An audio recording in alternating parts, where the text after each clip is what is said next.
Hey, Shalom, guys. Welcome to another episode of Heaven, Hell, and Life After Death. And today we're going to be talking about the thief on the cross, the thief that was next to Yeshua as he was being executed. So the verse here that is in question is Luke 23, 39 to 43. And it says this: one of the criminals who were hanged there was hurling abuse at him, saying, "You are not the Christ. Save yourself and us." But the other responded and rebuking him said, "Do you not even fear God, since you are under the same sentence of condemnation? And we indeed are suffering justly, for we are receiving what we deserve for our crimes.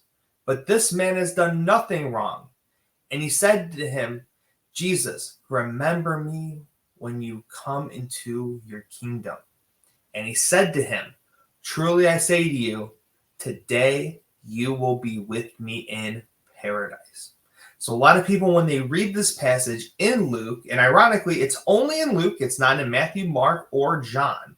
So within this single gospel, this one point is being brought up. Now within here, there are 3 points to consider before we just assume that the thief and Jesus were together in paradise. So the first point we're going to look at is that the commas did not exist in the original Greek language, but were added in by the translators of the Bible. So the placement of the commas is super important because it changes what the sentence is actually saying. For example, let's look at this.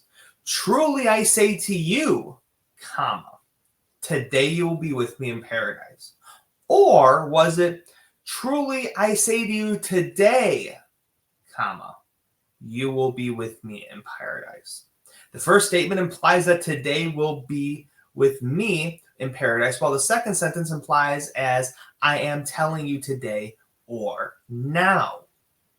Now, when we look at the word today in the Greek, it's semeron, which simply just means today or now.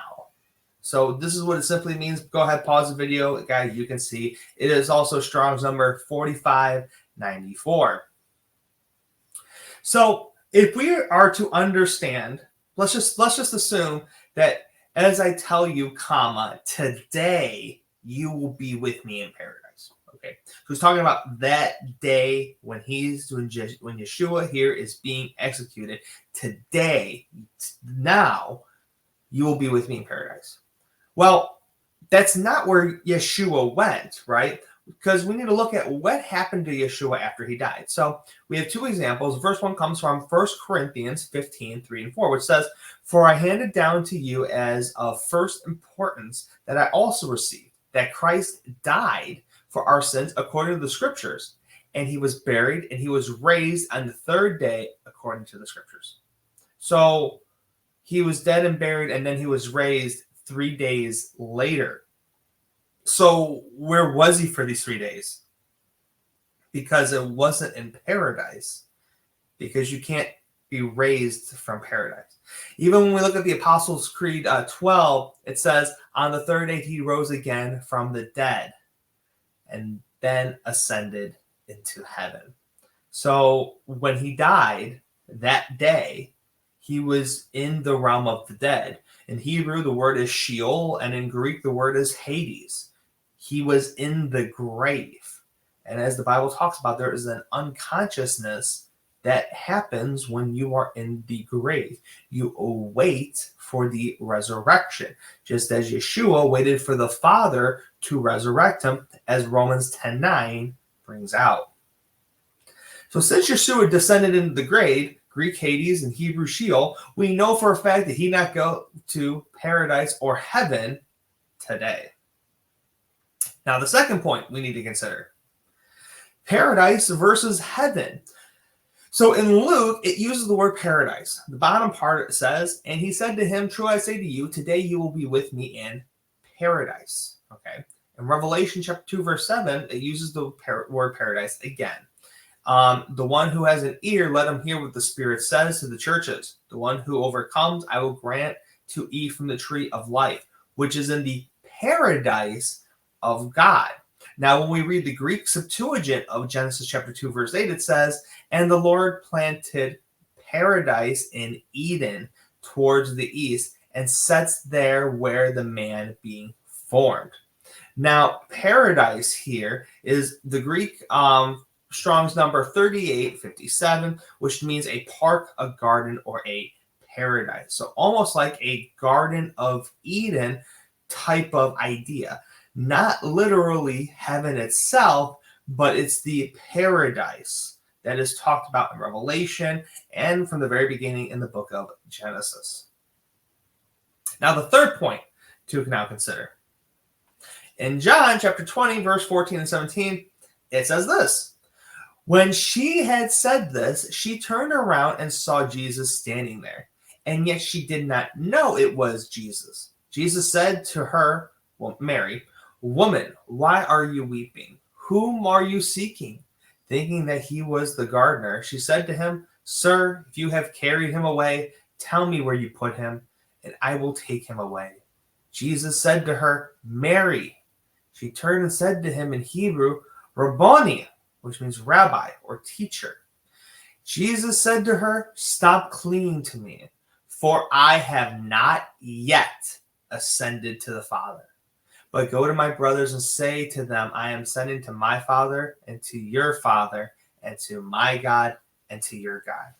So, again, and this part only appears in the Gospel of John. It doesn't appear in Matthew, Mark, or in Luke. So this is another snippet that we see in one of the Gospels, but not in everything. So from here, though, we can clearly see that Yeshua was dead and buried in Sheol or Hades, the grave. He was there for 3 days. Okay, he was then raised, but he has not yet ascended to the Father.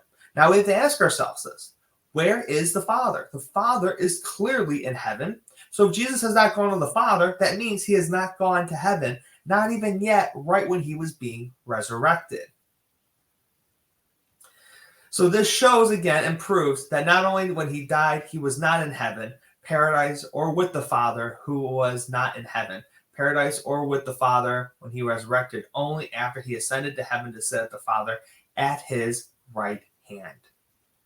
In Acts chapter 1, verse 9 through 11, it says, "And after he had said these things, he was lifted up while they were watching, and a cloud took him out of their sight.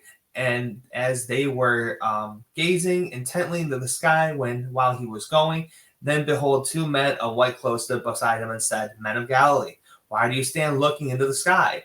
This Jesus who has been taken up from you into heaven will come in the same way as you watched him go into heaven.'" So here we see it in Acts, right? Acts is the aftermath of all the Gospels. So after Yeshua was unalived, he went into the grave for 3 days. He was resurrected, but he still hung out with everyone. He saw some of the disciples. He saw some of the women. He saw Mary. He saw these people, but it wasn't until now where Acts chapter 1, verse 9 through 11 brings out that he then ascended into heaven. So the summary of this entire thing is commas did not exist. So it's important where we place it. Paradise is not clearly heaven, and Yeshua went to heaven after the resurrection. So when Yeshua here tells the thief, "As I tell you today, comma, you'll be with me in paradise," meaning Yeshua is telling him right now, right this second, as we are speaking right now, you will be with me in paradise. Because we know for a fact that today Jesus himself, Yeshua himself, was not in paradise.